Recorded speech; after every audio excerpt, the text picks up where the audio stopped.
Good, honest, hardworking people. White collar, blue collar, doesn't matter what color shirt you have on.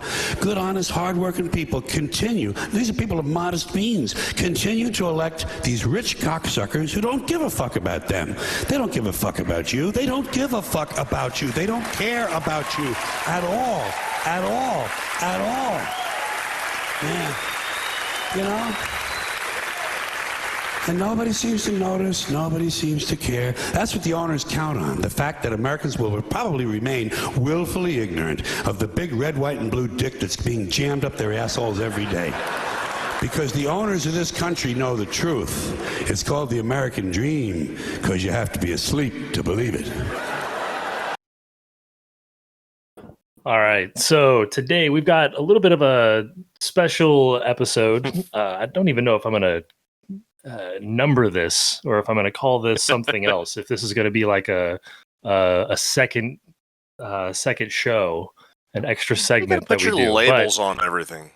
Let it happen, man. My need to organize things. What can I say? Organize Probably things, best and that then one of us is capable of that. organize things and then forget to do things with it. I got that part. So today we're going to have a little bit of a Q&A session. My lovely girlfriend Sarah has joined us and is going to kind of help guide sort of a brief Q&A, because it has come to our attention that Travis and I haven't really done anything to introduce ourselves. We don't really have an introduction at the start of the show. We're not known people. I mean, people know us, but not, a lot of... Not many. Not many. Not enough. So we thought that it could be a good idea to just, have some questions, have a little Q&A time, just kind of talk about some things about, not just who we are, but also how we came to our current sort of like political understanding and awareness, and just give a little bit of context for where these conversations come from. One second, Travis, hold on. The cat's being crazy. I'm gonna get her. Yeah. If she's gonna just they do be like that. No, yeah, you can grab her. A vicious little... Yeah, right? Yeah. What have I done but be nice to you all day long? Just being a little shit. All right. So yeah, I guess I don't know. We started with a bit of a Carlin clip. Carlin for me being one that being just very... keeps getting more and more pertinent by the day. Like, it almost felt on the nose at the time, and holy shit. Yeah, it felt on the nose at the time, and now it's like, well, okay. In one of the specials, I think that Carlin is criticized for quite a bit more at the end of his career. I think a lot of people didn't find it as funny, but this is more of George Carlin going into... Oh, go ahead. Oh, I was just gonna say, I feel like he took on a bit of a canary in the coal mine sort of mindset, in that I think he valued speaking truth more than pure comedy towards the end of his career, especially. You can't convince me that it's a coincidence that when Bill Hicks died, George Carlin's comedy got more and more political. Like, it was always politically... Yeah. There was always a lot of that, but he did even kind of early on spend a lot of time doing, like, interesting cutesy wordplay, and kind of just he really liked to battle semantics and things like that a lot, and engage with a lot of puns in his... Oh my gosh, he's amazing at that. Jerry Seinfeld, which I didn't realize, and I kind of take this with a grain of salt because it's Jerry Seinfeld, but he says that his favorite comedian, bar none, is George Carlin. But not necessarily so much because of content, but just because of the way he uses language. Seinfeld loved George Carlin as a linguist, like, above all others. To the point where he was his favorite comedian. So, and I mean, like, Seinfeld is Seinfeld. Like, think what you will about the man. Like, he gave us some genuine comedic brilliance. So, like, that's not a tiny endorsement. Yeah, it's interesting how being an absolute deplorable piece of shit doesn't actually preclude you from having talent at the same time. It's terrible. It'd be nice if that was a little bit less messy, but It does put Wow. a bit of a tighter lid on that talent, though, because at some point it's constraining. At some point it should catch up to you. So, yeah, I guess I'm going to go ahead and pass it over to Sarah, and she's just going to start. She's going to ask us some questions. Or are any of these going to be like kind of Love Boat type of questions, where I'm going to have to answer some personal question about Matt? And Oh my God, yes, now it is. Wait, why did I put that into your head? Yep, you did that to yourself, God bro. bless America. Okay, well, I'm going to fail miserably. So, as long as that's out. in the I open. don't think so. I don't think so. I think he'll tell me everything. You've got ways of making me talk. You'll never see it coming. enough. Okay. So just to like sort of start things off. I mean, I guess everybody knows your name, so that's a silly question to start things off. they So like even, loosely, as you're comfortable, what do you do for a living? Well, I'm not going to bore all of our listeners out there with all the boring details, but I'm what is called a surgical technologist. And essentially, what I always tell the short answer to people is that when the doctor says scalpel, I'm the guy that puts the scalpel in his hand. Obviously, there's a lot more that goes into that. We are responsible for preparing all the equipment and instrumentation that we're going to be using on any given surgery. I almost exclusively work in orthopedics now. So, say for instance, we're setting up for someone's total joint. I'm the one who gets the equipment open, opens all the sterile supplies, instruments, and then when the doctor joins us, I'm the guy that puts the scalpel in his hand. And we also function as their just extra hands too. You can be an assistant kind of role where you're literally very hands-on with the doctor doing that aspect of the job. So yeah, that's kind of long and short of it, I guess. It's very cool. You're the scalpel guy, and I love that. Yeah. I think that's fantastic. See a lot Just of fun to stuff. very overly you have simplify. Excuse me, It's goodness. it's an important job, man. Yeah, I think we do a pretty valuable function, and it's a very interesting job too. I love what I do, and I've been in healthcare in one capacity or another for 27 years now. So just for that extra little bit of context there. So I've seen some shit. Yeah. That's important context in this scenario. It's important context. Oh yeah, we're trying to humanize ourselves here, so someone might be inclined to listen to this and think that we're not just AI bullshit. They're going to realize that one of us is a human. This is my and way one of passing the CAPTCHA test. All right, Matt, same question. Yeah, so by title, I'm a software developer. By function, really the software developer. Actually, I guess by title, I'm a senior software developer. I apologize. I've got a bit of notoriety in the title. So I'm a senior software developer, but by function, in that case, I'm a certified surgical technician. Then you would, if you were filling out a resume, you would absolutely put the certified on there. Oh, 100%, yeah. Yeah, exactly. So yeah, listen, I'm selling myself here. Sorry to interrupt. No, in function, a software developer can actually be a lot of things depending on which company you work at, which part of that company you work for. There's a million different IT tasks that need to be attended to. So what I technically do is I basically support the point of sale systems for a large retailer, and most of that is about. Sorry, the cat is going crazy right now. Okay, we might need a short break after I give my answer, by the way. But No worries.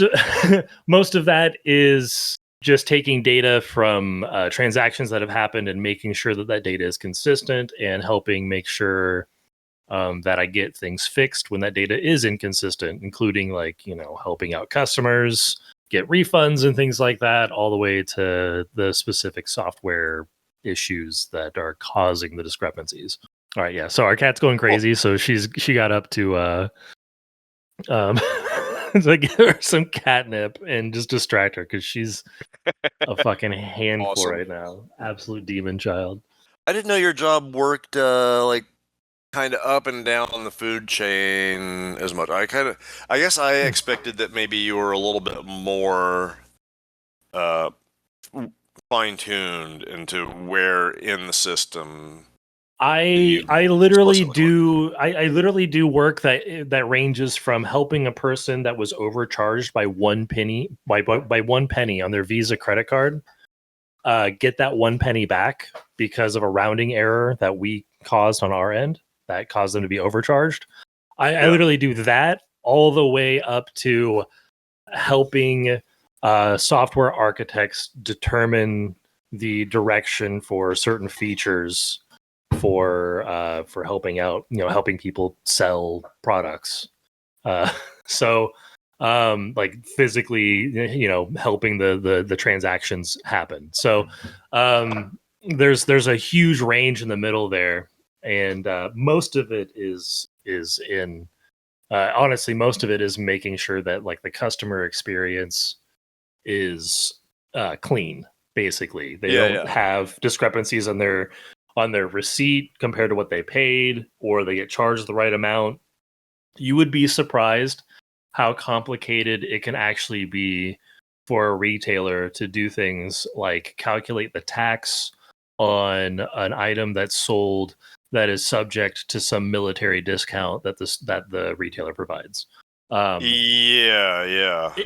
sure there are enormous layers of complexity to every system, and all of those systems have to be able to integrate together or share data between different systems like that. So yeah, it's incredibly complex stuff. And when you have thousands of transactions in a given day and a lot of different people that are helping facilitate these transactions, not just different customers, but also people that work at the point of sale as an employee of the company, they're going to do things that you don't expect. Like, as an example, a very brief example, just accidentally hitting the minus key before they put in the quantity of an item that's being sold. And that suddenly, that's an input that's not sanitized.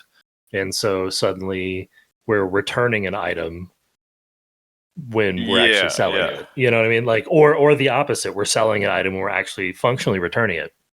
And so like, little things like that can show up in a million different places and break things when your system gets really complicated with doing deliveries and everything that has to do with like online sales and selling stuff in stores, and it gets wildly complicated very fast.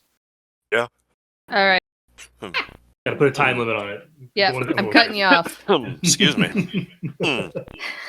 All right, next question. Travis, we'll start with no, Matt. Okay. Matt, we're gonna start with you. Okay. How do you define your political affiliation? You don't need to constrain yourself to one party. This is an open, you're describing yourself, use it all.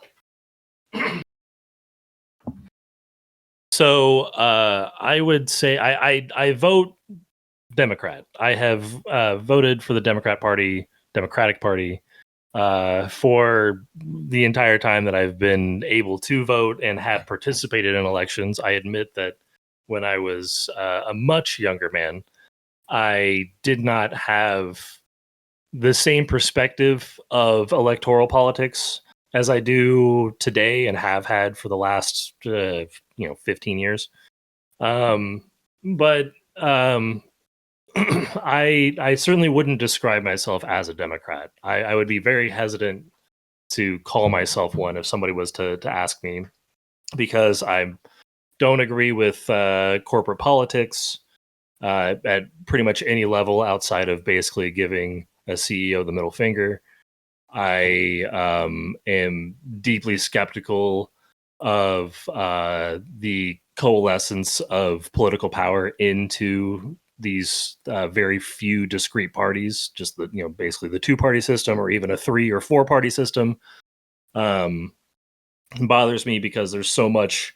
I think coalitions of widely different people, widely different constituencies is important, and allowing those people to identify themselves in a more fine-tuned way in that coalition is valuable. So, were the Democratic Party willing to support people that were openly socialist, then I would be more willing to call myself a Democrat. But for lack of a better word, I would say I probably am a socialist, if not maybe even leaning about as non-authoritarian as you can be as a communist. Right on. Excellent. Sorry, being attacked by the cat again. What is her deal? Goodness, what a wild animal you guys have. She is a She's maniac. vicious. It's Sadie's still a puppy, and like she will just get her little dander Yeah. up sometimes. Yeah. God, calm down, girl. She's like maybe 2-ish, 3-ish range. So I think she's just like feeling a little spicy these days. Yeah, Sadie just turned 1 Oh, yeah. yesterday. I remember before? those days. And I mean, like, as puppies go, she's pretty chill and awesome, because like she's largely Great Pyrenees, but she's also something that's a little bit crackheady. I think she might be half like a border collie. Mm-hmm. Mm-hmm. That's my guess, just based on what she looks like. I've studied her features a lot, and her personality now, it's like, it fits. But a lot of it's just she's a puppy, too. And she's a tall girl, and she's a breed that likes to jump up Pyrenees. That's one of the things, they want to be up where you are.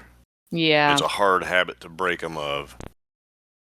Oh, we're still trying to break it on Charlie, so. Well, yeah, Charlie doesn't weigh probably like 60 pounds already. Oh, he's full Charlie. grown and he's 70. Oh my. Yeah. What's Charlie? Black Lab. Oh. Yeah. I forgot you had a big doggy. Yeah, he's a big doof. Wonderful. I love Yeah. labs. Oh, yeah. Like, I was just thinking about the big doofy lab I used to have back in the day. Aw. I missed him. His name was Rufus, but he went by Stupid. But it was said lovingly. But honestly. Sorry. Okay, Travis. Anywho, yes. Same question. How do you define your political affiliation? Man, like, I am gonna pretty much echo virtually everything Matt said. To look at it like in the most simple terms, I would consider myself to be politically agnostic. Like, I vote Democratic, and have for most of my adult life, outside of having just safe opportunities to vote for third parties, just sort of move the electorate in that direction what little bit that I can when I can. But that's been few and far between over the years. When it's anything of consequence, I have not seen a Republican that I would vote for, at least in where I've lived and had the opportunity to vote. That one hasn't come across my desk yet, so I will continue to vote for the least bad option until at some glorious point in the future, Citizens United will be a distant memory of a fucking sham, and we can have a rational voting system with things like ranked choice and no stupid ass first past the post bullshit. Like, you can just kind of do that like adults someday. It'll be fun. Anywho, where were we? One day. We all hope. I have always sort of like affiliated, I guess, Democrat, although I've never identified that. Although I've done so for ballot purposes. If I have to choose a ballot, that's the one I choose. That makes sense. But yeah, I guess that's the long and short of it. Largely agree. Money should not be in politics. I would go so far as to say I think ideally 100% state funded. Like, you have to reach a threshold of some manner, and you could hash out all the details of that, but like, your money shouldn't buy you that voice. And I think that would also have the tangible effect of bringing in people from throughout our society as more of a spectrum into the political process, which I think is valuable. Yeah, it should be dominated by people that know the law and government and have that expertise, but there's also a lot of room to bring in the expertise from around society for doctors, engineers, and just regular lay people. Like, we all need that actual representation in the halls of power. Even the Romans had that. Yeah, it was a pretty solid idea. I think we could get back to it. Okay. So, next question. I guess I'm on Travis first now. Alrighty. When was the first time you felt compelled to be politically active? Or one of the first times, since we're putting you on the spot.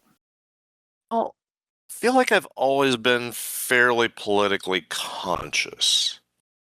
Like, I was that kid that, like, would read the newspaper oddly at a young age because, like, one, my dad was kind of a newspaper guy, so there frequently newspapers around, and just also, I liked me some funny pages when I was a kid, so I'd read all the comics, but I also wanted to read the newspaper stuff, so I always thought that it felt natural to, well, like, you know, be engaged in the political process. And I always had I was interested in history, especially like the 60s. That was what we look fondly back at in history.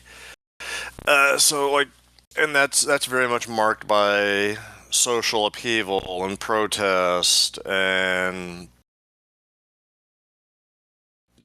all all of that aspect. So I don't know if I could really pinpoint a very first feeling that notion, but I guess when it really strongly felt like, holy crap, I really have to do something about this was during the Bush years. Like, everything just at the time felt so incredibly pivotal and like, and in retrospect, in a lot of ways, it was. Yeah, I guess just the beginning of the Bush and 9/11 and the Iraq War, like all of that rolled into one thing, I guess. I feel like that's I think that's a great answer of just, you've always sort of been aware of things happening in the world, but I feel like for probably all of us, because we're all fairly close in age, that the Bush era was a transition point for us. Absolutely. Well, I think because largely, like, before that, we were, at least I was young enough that I was conscious of what was going on in the Reagan era, but only at like a superficial level. Not necessarily. I'm not trying to sell myself short here, but like, I didn't have all the context in the world, even if I was a kid that was kind of keen on that sort of stuff. There were things that I didn't know about or didn't understand, so there was an awareness, but like just sort of a misty-eyed awareness. Yeah. This is a silly one, but it just sort of came to my brain that I'm just going to follow up, and then I'm going to ask you the same question. Do you have a first election that you remember happening? Like my very first introduction to politics as a world was Clinton getting elected. I remember my parents that night were watching the TV, like the whole shebang. Is there something like that that you have a memory of? Ooh. Yeah, kind of, because I don't remember any of the pomp and circumstance around Reagan's election, but Clinton was definitely a little bit more like, It's confetti. It was the confetti that did me in. yeah. Yeah, that must be it. See, confetti sells it. It's no, but yeah, kind of. I agree. I guess that's the closest thing to anything is sort of crystallizing like that I can come up with. I was just curious. I didn't Yeah. know. You know. Huh. All right, Matt. Yeah, good question. Same question. Same question as far as the First one. The first one leading into the second one. Let's say that. So the first one. When was I? What was the exact question again? Let's. When was the first time you felt compelled to be politically active? Thank you. So I had a little bit of insight beforehand that this specific question was going to be asked.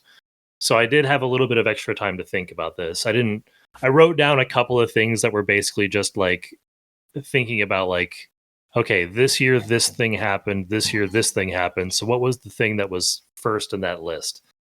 And for me, as far as being politically aware and starting to actually like put effort into having an understanding of at least, you know, politics in the United States, it would be, honestly, we've talked about this guy a lot, but it would be in 1999 when Jon Stewart took over The Daily Show.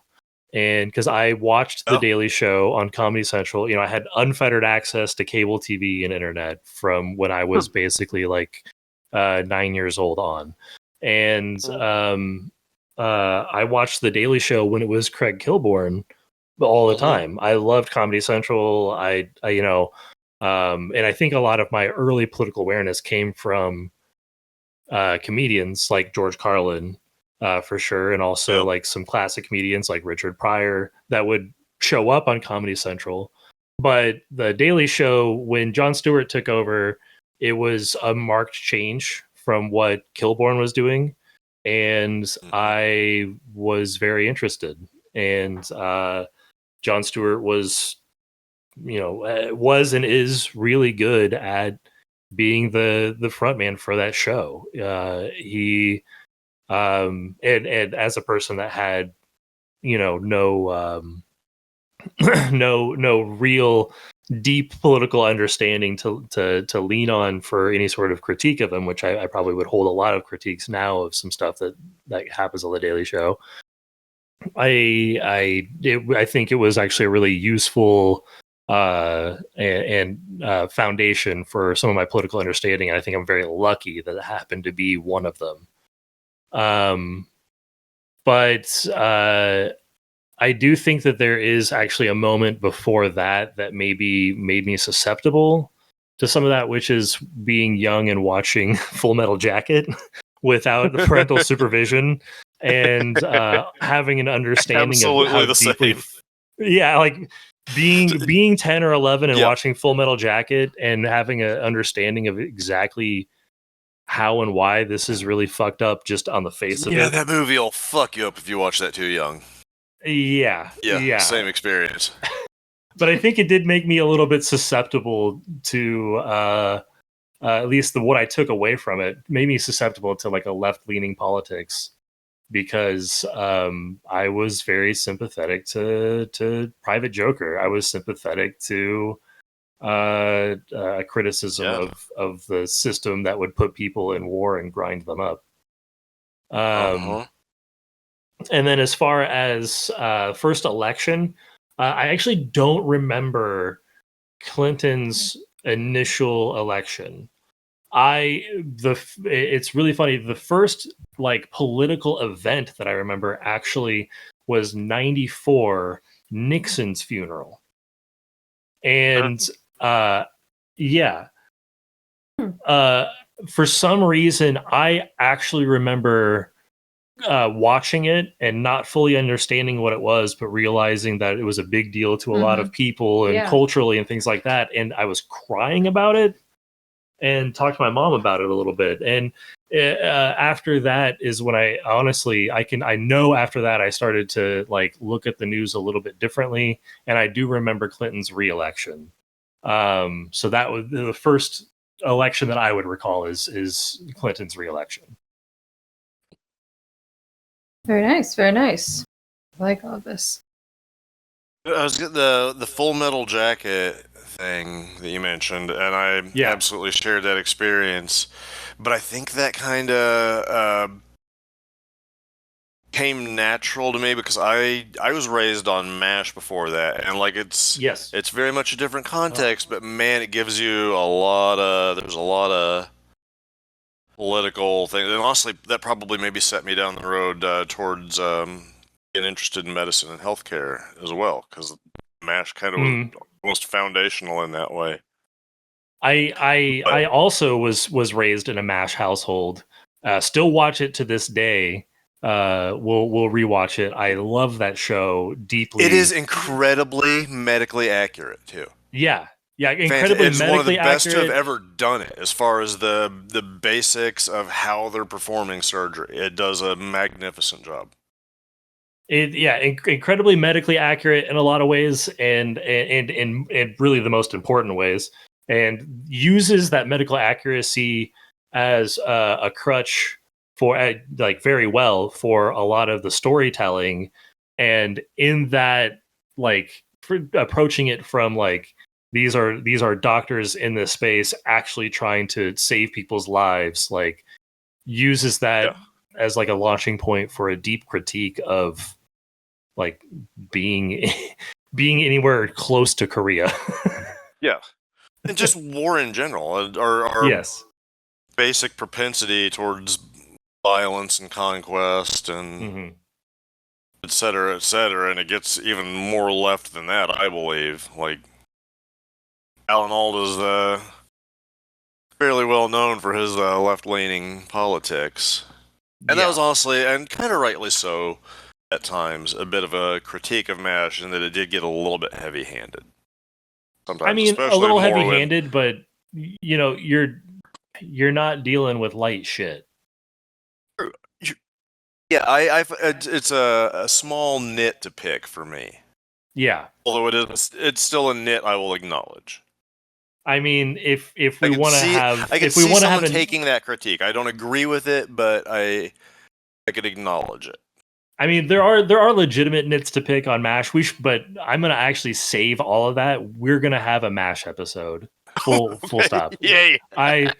I've spent so much time watching MASH. It was so formative in my childhood, and I know same dude. I know that Hawkeye as a character was a big inspiration for me, using humor as a way to cope with deeply fucked up thoughts and realities.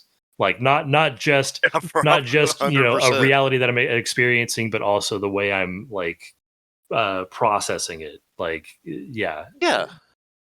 I mean, we've all got our various trauma and hang-ups that have gotten a hold of us that we're processing or tried to process, and all that fun stuff.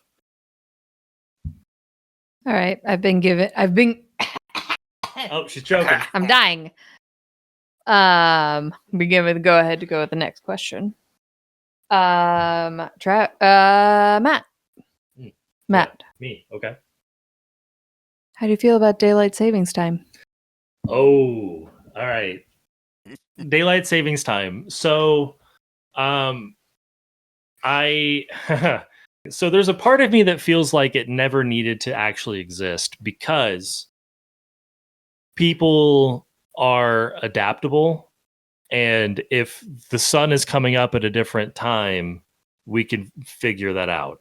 The impetus for daylight savings time seems to have more to do with controlling the flow of labor and regulating the time that people would show up to do their designated tasks.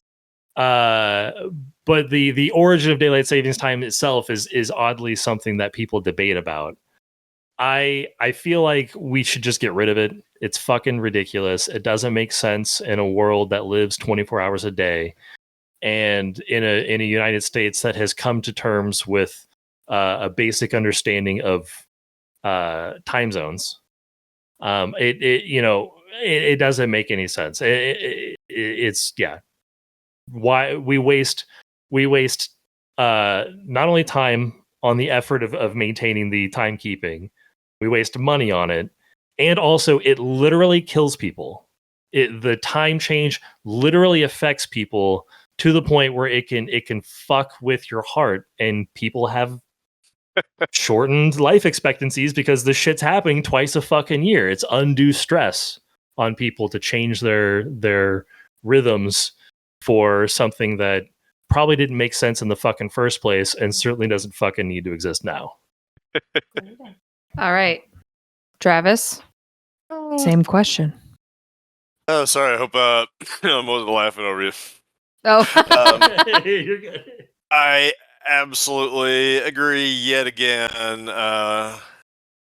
It has jumped whatever shark it had ages ago. Like, yeah, maybe it had a purpose at some point. Although I will say that I think that it did have a function that was being maintained by moneyed interests in recent history, more so in just for the entertainment industry. They when things are going out live, when that's the main way that media is being digested, you have to be able to get that into as many eyeballs as you can. So it becomes a little bit more. I don't know. I think I there's understand. maybe So a the little bit of suggestion a is, reason. if I can interject, so this is a suggestion that like you move the primetime viewing hours to accommodate when more people are going to be like settling in from outside. And Yeah, I think so. That's the only reason that I could see for, like, just kind of to tweak that, to manipulate when people are going to be in front of the TV a little bit more. okay. But I don't know. It's not a very well fleshed out idea either. Like, I don't know, just popped into my head. So, No, it's I need to interesting. go back in there for a minute. It's kind of interesting. Okay. I don't know. I'm just saying there's got to be some reason, or why wouldn't it have gone away sooner if there's not some interest keeping it in place, you know? Laziness could also just be the interest. Like, why? Ooh, yeah. We got to maintain our traditions. Laziness Oh, is pretty God. awesome. I'll give you that. It's pretty great. Yeah. Yeah, touche. All right. Travis, Mm-hmm. I'm hitting you with a hard one, okay? Oh boy. Okay. Is a hot dog a sandwich? If you slice it and put it between bread with other sandwichy kind of things, yes, it can be part of a sandwich. Is a hot dog in a hot dog bun sandwich? I think in the greater, like, Liz Lemon sense of the question. And she goes on a rant about this if you've never seen it. It's quite nice about how the sandwich unites all peoples. And basically just like everything is a sandwich when you boil it down to its essence. And if you're taking a very broad view of it like that, you could make that argument, but I say no. I say it stands aside. A hot dog is not a sandwich. The hot dog. A hot dog stands alone. A hot dog stands alone. Hot dog is singular. And there's the title of your episode. Perfect. Okay. All right. Back to serious things. Oh wait, I don't even get to answer. You just did. You screamed the hot dog stands alone. I mean, I feel like excuse he me. might have some I'm so valuable sorry. contribution This here. was an Like, opportunity for me to rant about how if we took the broad view, words don't even have meaning anymore. A sandwich is a fucking sandwich. You know a sandwich when you see a sandwich, just like you know pizza when you see absolutely, pizza. and that's why I'm saying a hot dog is not a sandwich. So then, to answer me this, from its components, a burger is a sandwich. A burger is a sandwich. I will agree. We call it a burger. It is a sandwich. There's The patty absolutely melt is a sandwich. A hamburger is a sandwich. well, and that's why I actually take umbrage with people making fried chicken patties and calling that a chicken burger. No, motherfucker, that is a chicken sandwich. Yeah, Who is doing correct. Oh, that's a thing. That's I've been seeing it on the dang old internets. that?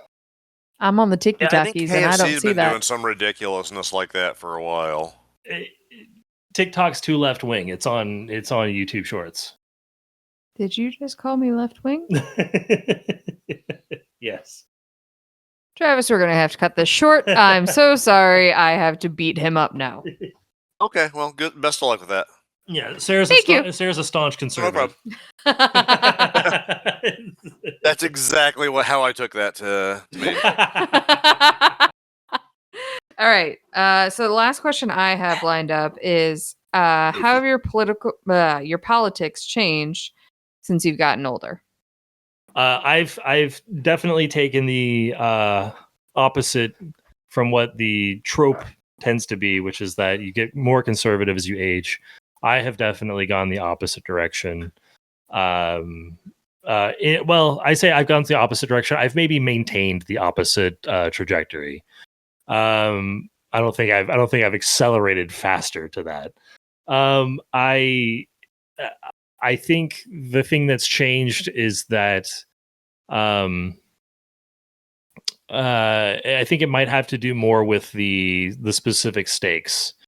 If we were playing with normal regular ass electoral politics, like we were in the 90s and 2000s with, Rush Limbaugh Republicans and that sort of thing, I probably wouldn't be quite as viscerally disgusted as I am over the last 8+ years of seeing just the rise of overt fascism.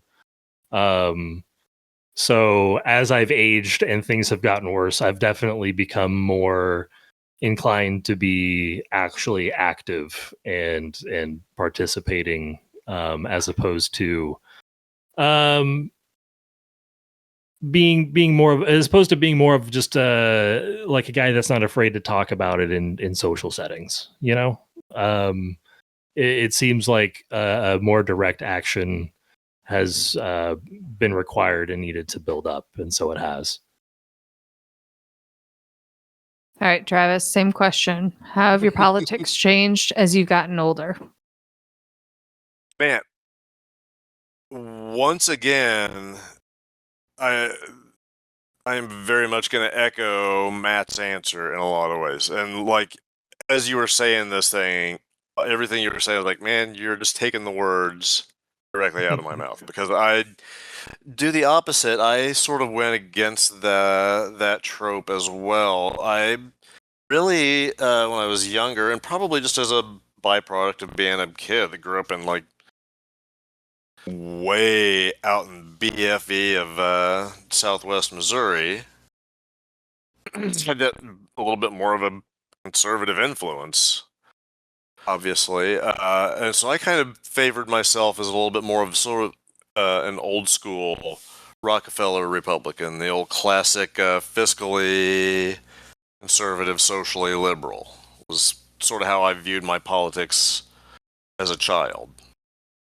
Because like I'd never had that malice towards anyone. Like I never had any natural inclination to like have it against this group or the other. So it was more like whatever something adults want to do, fine, so be it. But it is, unlike some of the other things we've talked about, there is very much a crystallizing moment or a defining moment that kind of defined that trajectory for me. And it was when I learned about like the percentage of people that were having convictions overturned. It was through the Innocence Project. Excuse me. They were doing DNA tests for people that were on death row, and just in the small sample size they picked up, there were a number of people that the DNA testing, the Innocence Project went back and did. Like, the DNA was there, it just never was needed to secure the conviction, so nobody ever went back. But they checked the DNA on some of these cases and had an incredibly high hit rate of people that should have had their convictions overturned, and in many cases did. But that very much sent me against that politically, because and again, that was, I guess, it's almost sort of a childish way to look at the world, but it was natural to kind of want that retribution, that sort of eye for an eye. Like, why would I want this person that did some heinous act to their fellow humans to continue drawing breath? It felt natural in that sort of very like caveman herd mentality sort of way, you know. But Yeah. that sort of broke me away from that line of thinking in that regard. One, like, because I was always also very much of the mind that, like, I'd rather see 100 guilty men go free than one innocent man put to death. And that's been a quote that's been attributed to everyone, I think, and I'm not even exactly sure who it is, but I always sort of identified with that as well. So seeing that discrepancy was just a major, like, eye-opener in how kind of information like that is being manipulated or used to manipulate our opinions about those kind of things. So it was very much a like, okay, this is where you set your moral compass in life, and use this knowledge right here to critically think about things going forward. Don't just take things on blind faith. Examine them and see the hows and the whys. It's interesting how the growth of that kind of applied empathy, not just like one that's theoretical, but directly Applied empathy. like, I like that term, actually. Like you can see people in your society that are deserving of that, at least that sort of emotional respect, that empathy. It's incredible how that will generally push people more left, and not just in It's social the cross section of considerations. empathy and pragmatism too. Yeah. That's it. That's it. That's all I got. That's all you got? That was an hour. That was an hour. I think that's really hour? good. I think that's good for a first. So we had considered that it's possible that maybe we do this kind of thing again in the future, maybe with a couple more questions, just to open up some more context. Yeah, maybe that was fun. some I things dig that are it. more specific, or maybe down the line some viewer questions or something, or I guess listener questions. Yeah. Some listener questions would be good. 100%. Whatever you think format wise, like, I'm down for. Yeah. I love Yeah, having this extra voice to kind of give us a little bit I don't know, a little bit of something. Yeah. Sarah did a good job. Sarah, thanks for giving us a little bit of something. Anytime, guys. Anytime. No, I'm just here for a little bit of something. Oh, that came out wrong. Can we just take that out of there? Let's take that out of there. That Nope, stays that's the gotta right stay one. now. Shit. That's gotta stay.